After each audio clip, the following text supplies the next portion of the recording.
Hello everyone.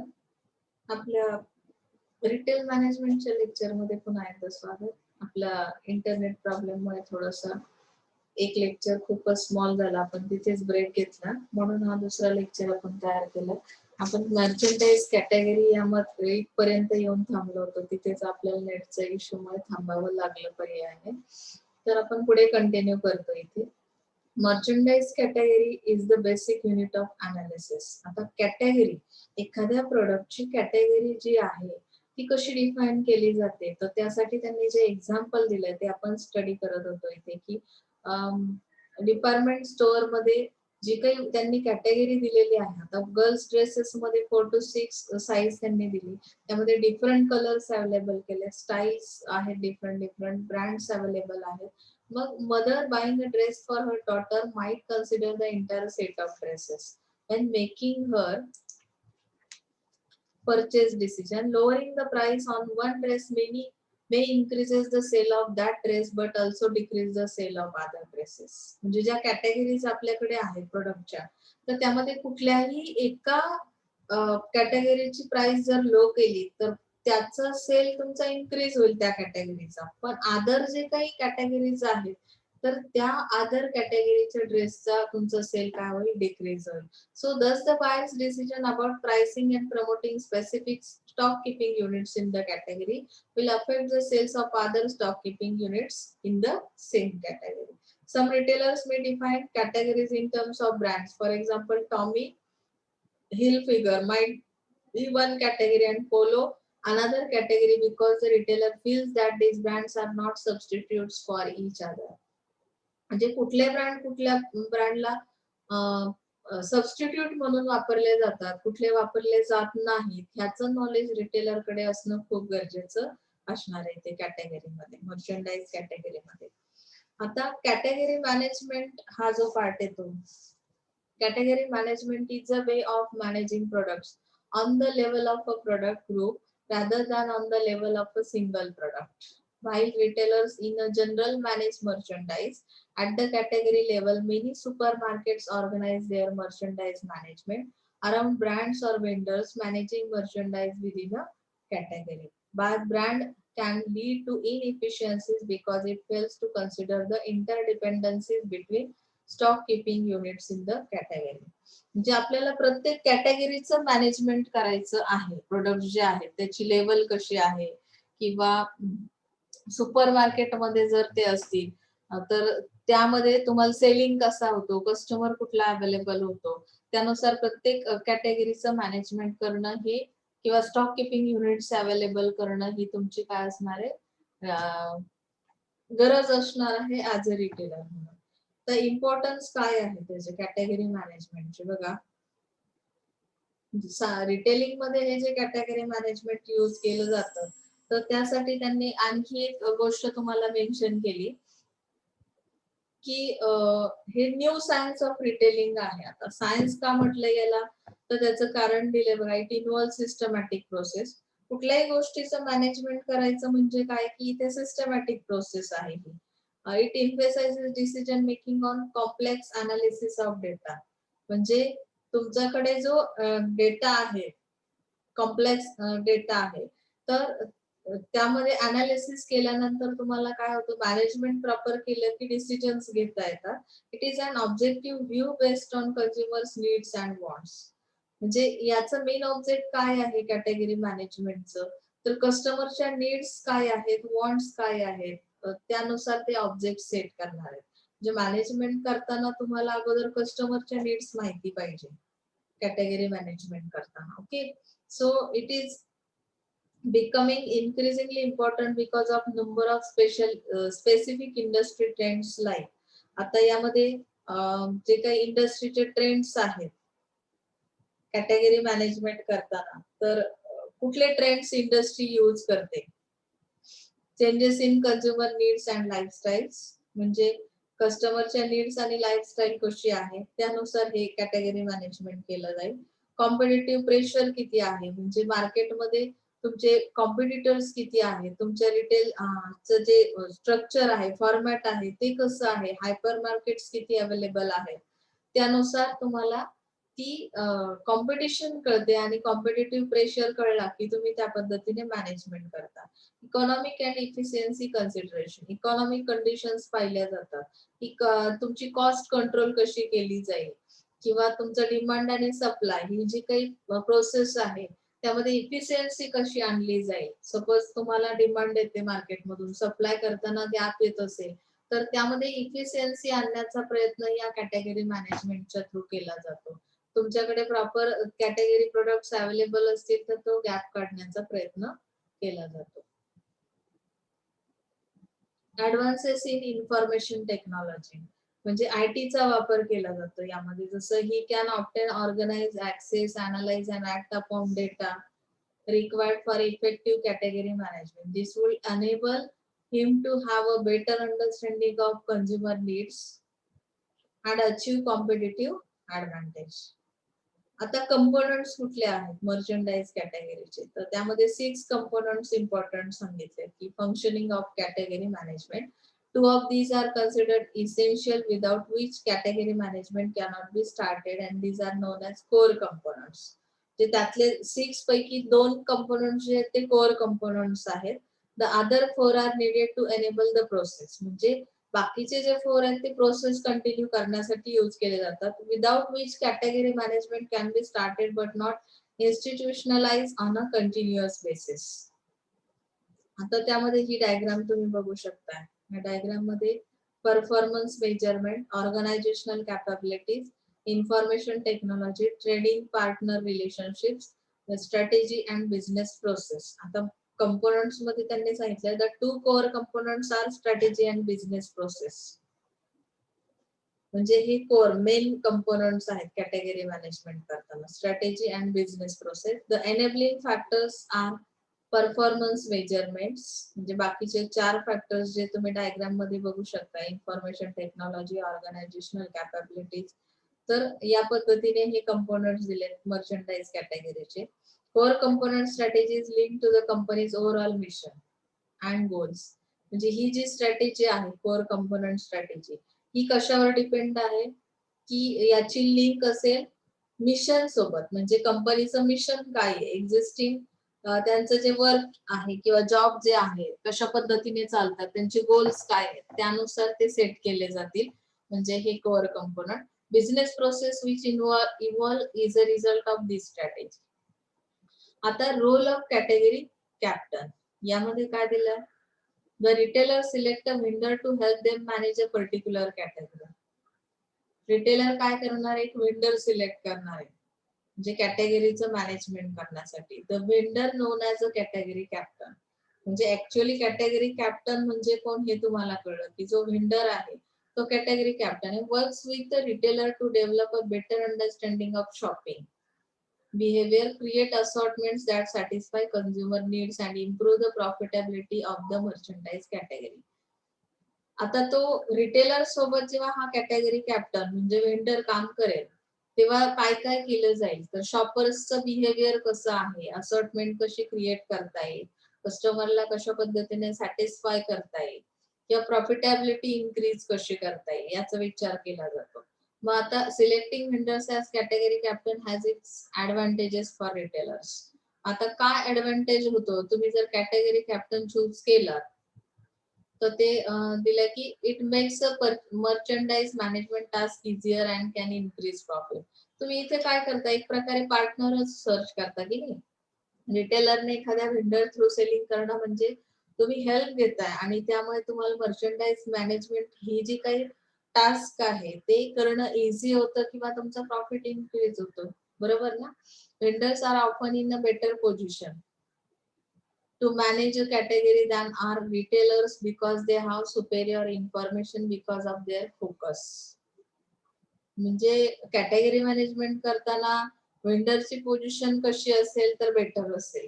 And retailers म्हणजे तुम्ही retailer म्हणून जेव्हा एखादा व्हेंडर चूज करता, कॅटेगरी कॅप्टन चूज करता, तर तो तुमच्यापेक्षा बेस्टच असणार आहे obviously. They have superior information because they are focus on a specific category. तो वेंडर आहे किंवा कॅटेगरी कॅप्टन आहे म्हणजे त्याचं पूर्ण लक्ष यामध्ये आहे, कॉन्सन्ट्रेशन आहे त्या कॅटेगरीवर, फोकस करतो तो. Okay. They have acquired insights from managing the category for the other retailers. म्हणजे त्या कॅटेगरी कडे किंवा त्या मर्चंडाईज कडे बघण्याचा जो दृष्टिकोन आहे, तर तो सुद्धा मॅनेज केला जातो या वेंडर्सच्या थ्रू. ते मार्केटिंग तसं करतात. ओके.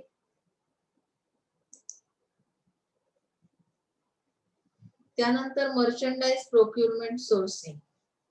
आता कशा पद्धतीने पर्चेसिंग केलं जातं मर्चंडाईजचं किंवा त्याचे सोर्स काय आहेत. Retailers has to plan his merchandise and determine the quality and quantity of products that he needs to have in the store. Retailer काय प्लॅन करतात, तर त्याची मर्चंडाईज फक्त अवेलेबल करणं एवढाच नाहीये, तर तो किती क्वांटिटी मध्ये असला पाहिजे, क्वालिटी कशी असली पाहिजे त्या प्रोडक्टची स्टोअर मधल्या, तर हे सुद्धा त्यांनी डिटरमाइन करतात रिटेलर्स. त्यामध्ये की decision to be taken by retailer buyer is to determine where he has to buy the merchandise from. कुठून बाय करणार आहात, कसं सप्लाय करणार आहात, किती क्वांटिटी मध्ये करणार आहात, किंवा बायर्सचे फंक्शन्स काय आहेत, या पद्धतीने हा प्रोक्युरमेंटचा भाग येतो. यामध्ये सांगितले the buyer have to retailer have to determine the merchandise mix. जसे मार्केटिंग मिक्स आहे तसे मर्चंडाईज मिक्स फिक्स केले जातात for is outlet which may comprise of. म्हणजे आता ओन लेबलने सेल करणार आहात, नॅशनल रिजनल ब्रँड्स आहेत, कॉम्बिनेशन ऑफ बोथ, म्हणजे ह्या दोन्हींचं कॉम्बिनेशन आहे, कुठल्या सोर्सेस कुठले अवेलेबल आहेत त्या पद्धतीने तुम्ही सप्लाय करणार आहात, मॅन्युफॅक्चरर्सच्या थ्रू असेल, सप्लायर्सच्या थ्रू असेल, तर यामध्ये प्रोसेस दिलेली मर्चंडाईज प्रोक्युरमेंटची तुम्ही बघू शकता इथे. Identifying the source of supply. आता यामध्ये कशा पद्धतीने हे ज्या स्टेप्स दिल्यात, evaluating the sources of supply, negotiating with the sources of supply, establishing vendor relations, analyzing vendor performance. तर आपण स्टेप बाय स्टेप जाणार आहोत. फर्स्ट स्टेप आहे सोर्सेस ऑफ सप्लाय आयडेंटिफाय करा. आता मर्चंडाईज प्रोक्युरमेंट प्रोसेस आहे ही, तर यामध्ये सांगितलं first step is the in the process of sourcing is to identify the sources of supply and the retailer needs to decide whether the product will be sourced from the domestic market or from the international market. म्हणजे product कुठल्या मार्केटमध्ये retailer काय करू शकतो की supply करू शकतो, domestic मार्केटमध्ये की इंटरनॅशनल मार्केटमध्ये, ते पहिल्यांदा तुम्हाला आयडेंटिफाय करावं लागेल. प्रोडक्ट कुठल्या टाईपचा आहे, कस्टमरची डिमांड कशी आहे, त्यानुसार हे सोर्सेस स्टडी केले जातील. Domestic sources of supply may be located by visiting central market, trade shows. A visit to such a location enable the buyer to understand the trends in the market and evaluate new resources and merchandise offering. म्हणजे तुम्हाला त्या मार्केटचा पूर्ण study करावा लागेल. जर domestic मार्केटमध्ये माझं प्रोडक्ट सेल होणार आहे तर त्या सेंट्रल मार्केटचं मला व्हिजिट करावी लागेल, त्या लोकेशनला व्हिजिट द्यावी लागेल, तिथल्या मार्केटचा ट्रेंड स्टडी करावा लागेल आणि त्या पद्धतीने मला मर्चंडाईज मिक्स वापरावे लागते. Country of origin effects. यामध्ये आता तो कुठल्या कंट्रीचा आहे merchandise, has been manufacture makes a difference in the final sale of the product. म्हणजे तो प्रोडक्ट कुठल्या मार्केटला सेल होतोय, त्याचं ओरिजिन कुठलं आहे, म्हणजे कुठल्या ठिकाणी तो मॅन्युफॅक्चर झाला हे माहिती असलं पाहिजे. फॉरेन करन्सी फ्लक्च्युएशन कसं आहे, मला जर फॉरेन मार्केटमध्ये पाठवायचं आहे तर तिथलं करन्सी, आता सपोज डॉलर मध्ये कशा पद्धतीने कन्वर्ट करता येईल मनी, तर ते सगळे रेट्स मला माहिती असले पाहिजेत. त्याचा बाईंग प्राइस वर कुठला इम्पॅक्ट होतो प्रोडक्टच्या, तर याचाही मला विचार करावा लागेल. तारीफ कशा पद्धतीने लावले जातात फॉरेन कंट्रीज मध्ये, ड्युटीज, फॉरेन ट्रेड झोन्स कुठले आहेत, मग त्यामध्ये special areas within country that can be use for warehousing, packaging, inspection, labeling, assembly, shipment of imports without being subject to that country's tariffs. Okay. Cost of carrying inventory. Depending on when this merchandise is finally sold makes a big difference on the varying cost. This is because there is cost involved in carrying inventory till it is finally sold. म्हणजे inventory साठी लागणारी cost किती आहे,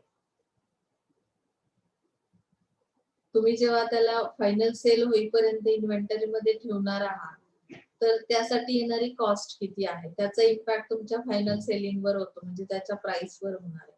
transportation cost किती लागेल, कुठल्या वेने तो transport केला जातो. The process of sourcing needs to focus on the consumer who has certain expectation of product, particular place, time limit and certain quality.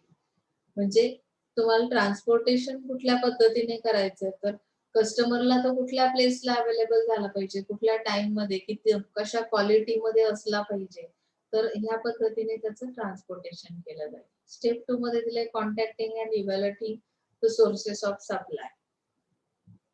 यामध्ये इव्हॅल्युएशन करायचं. Contacting a source of supply may be a vendor initiated contact, आणि evaluation करायचं आणि त्यानंतर तो त्या सोर्सच्या through काय करणार आहात, तुम्ही सप्लाय करणार आहात. ओके,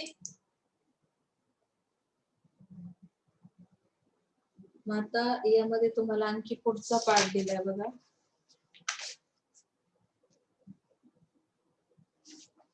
पॉइंट्स दिले. Decision needs to be taken on the potential vendors while keeping in mind the following criteria. The target market for whom the merchandise is being purchased. म्हणजे तुम्ही कुठलं टार्गेट केलेलं आहे मार्केट की जिथं मर्चेंडाइज परचेस केला जाऊ शकतो. The image of the retail organisation and the fit between the product and the image of the retail organisation. म्हणजे कुठली रिटेल ऑर्गनायझेशनची इमेज कशी आहे किंवा प्रोडक्ट साठी ती फिट आहे का, कुठलं प्रोडक्ट कुठल्या मार्केटमध्ये सेल होणार आहे. Merchandise and prices offer, terms and services offered by the vendor. म्हणजे कुठल्या टर्म्स आणि कंडिशन्स आहेत ज्यावेळी वेंडरच्या थ्रू तुम्ही सेल करता एखाद्या मार्केटमध्ये. The vendors reputation and reliability. आता सपोज मी वेंडरच्या थ्रू कॅटेगरी कॅप्टनच्या थ्रू जर सेल करते, मुळात त्या कॅटेगरी कॅप्टनची काही हे नसेल, रेप्युटेशन चांगलं नसेल त्या मार्केट मधलं, तर ऑब्विसली माझं सेल होणार नाही मर्चेंडाइज. म्हणजे इथे आपण जेव्हा प्रोक्युरमेंटचा विचार करतोय, प्रोसेस ऑफ मर्चेंडाइज प्रोक्युरमेंट, तर त्यामध्ये हे पॉइंट्स लक्षात ठेवण्यासारखे आहेत. Okay, negotiating with vendors. Negotiation करणं वेंडर सोबत हा एक महत्वाचा मुद्दा आहे बघा. जेव्हा आपण मर्चेंडाइज प्रोक्युरमेंट प्रोसेस बघतोय, तेव्हा the retail buyer then needs to negotiate the price, the delivery dates, the discount and the shipping terms and possibilities of exchange return. While negotiating with the vendor, it is necessary to keep in mind the vendor's history. At the same time, the buyer needs to be aware of real deadlines and be able to work towards fulfilling them. The buyer may be able to avail discounts depending upon the quantity, method of payment, etc. म्हणजे इथे जो buyer येणार आहे वेंडरकडे, vendor कुठल्या terms आणि conditions वापरणार आहे selling करताना, त्यासाठी कस्टमर किंवा बायर निगोशिएशन सुद्धा करू शकतो वेंडर सोबत. तर त्या गोष्टी तुम्ही इथे फायनल करायच्या आहेत. तुमच्या डिलिव्हरी डेट्स असतील, डिस्काउंट्स असतील, त्याबद्दल तुम्ही निगोशिएशन करू शकता. Establishing vendor relations. मग ते कशा पद्धतीने एस्टॅब्लिश केले जातील की आपल्याला सपोज पार्टनरशिप जी आहे तर तुमची मेंटेन करायची असेल वेंडर सोबत, म्युच्युअल ट्रस्ट असला पाहिजे, ओपन कम्युनिकेशन असलं पाहिजे, कॉमन गोल्स असले पाहिजे, क्रेडिबल कमिटमेंट्स असल्या पाहिजे. काही गोष्टीमध्ये विश्वासार्हता असल्याशिवाय रिलेशन मेंटेन होत नाही की मग वेंडर सोबत रिलेशन एस्टॅब्लिश करण्यासाठी हे 4 फॅक्टर्स इम्पॅक्ट करतात. ओके,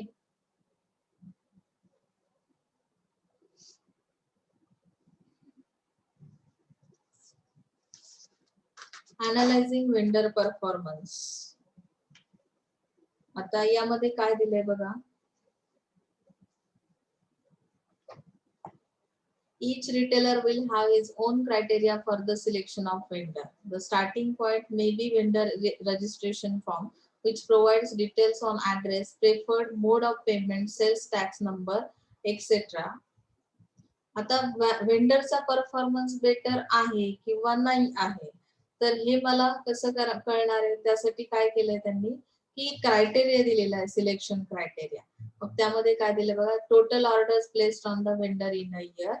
म्हणजे मला परफॉर्मन्स बघायचा असेल तर त्याच्याकडे वेंडरकडे टोटल किती ऑर्डर्स आल्या एका वर्षामध्ये, total returns to the vendor, quality of the merchandise, the initial markup on the products, participation of the vendor in various schemes and promotions. तुमचा वेंडर कशा पद्धतीने पार्टिसिपेट करतो स्कीमला किंवा प्रमोशनला. Cash discounts offered by the vendor, cash discount किती दिले वेंडरने, म्हणजे त्याचा परफॉर्मन्स आपण अनालिसिस करू शकतो.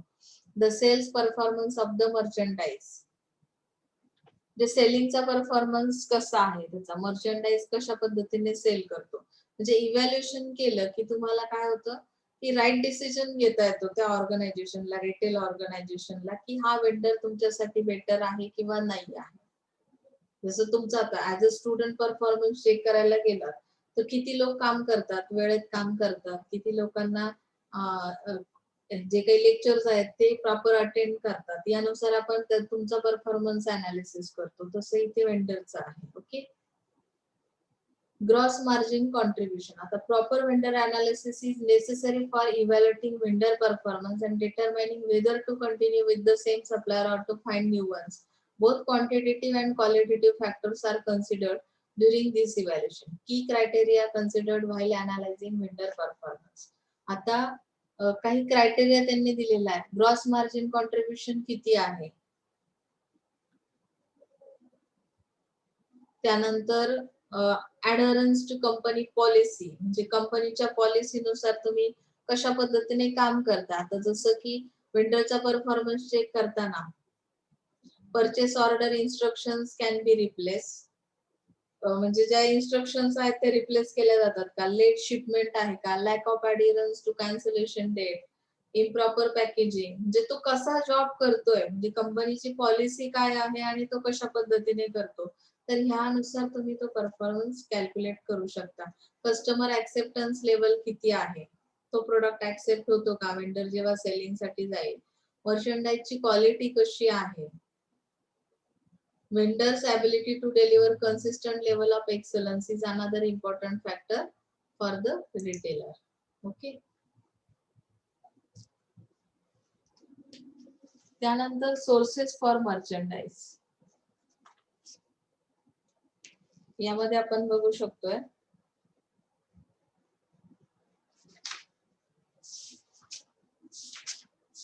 इथे आय थिंक आपण आज थांबूया, पुढच्या लेक्चरला घेऊया, कारण ऑलरेडी आपले लेक्चर ब्रेक झालाय त्या इंटरनेट इश्यूमुळे. तर जरा उद्याच्या लेक्चरला बघूया आपण सोर्सेस फॉर मर्चंडाईज. काही अडचण असेल तर विचारत चला प्लीज. Thank you so much.